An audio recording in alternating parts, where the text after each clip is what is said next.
Assalamu alaikum. Bonjour Monsieur Dan. J'aimerais très bien vous parler dans cette petite vidéo sur la question suivante. Est-il vrai que l'arabe c'est la langue des gens ou bien des habitants du paradis?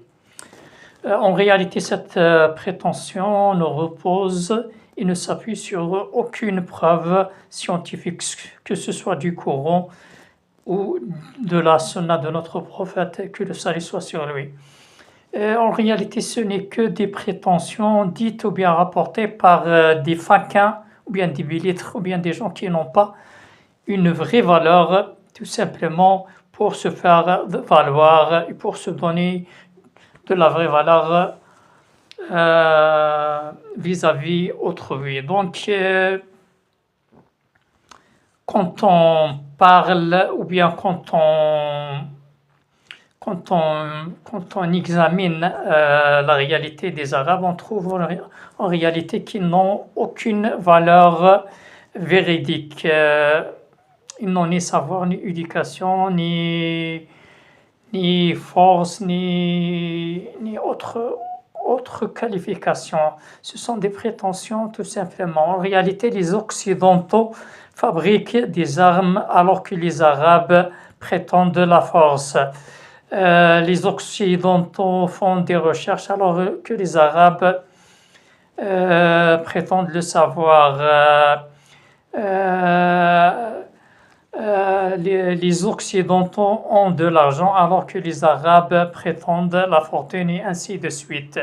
Si on cherche et on vérifie réellement la réalité des Arabes, on trouve que leur savoir n'est que des paroles en l'air qui n'ont pas de vraie valeur. Leur puissance n'est que des paroles en l'air. Leur magnanimité n'est que des paroles en l'air et ainsi de suite. Et quand on leur met dans le fait, ils rebroussent chemin avant même pas de commencer la confrontation. Donc ici, cela m'est arrivé avec une personne sur Facebook qui m'a dit que nous autres Arabes, avons le dictionnaire le plus riche du monde entier. En réalité, il y a une part de vérité concernant le nombre de lexiques qui contient ce dictionnaire. Bien sûr, c'est tellement riche. Cependant, je lui ai répondu que ce dictionnaire affirme le contraire, affirme que nous autres Arabes ne savons que parler, ne savons que faire des commentaires et ainsi de suite. C'est pour ça notre dictionnaire est le plus riche du monde entier, c'est tout ce qu'il y a. Et ça affirme le contraire. Donc il s'est tu, il ne m'a rien commenté parce qu'il sait que je lui ai rêvé son culot.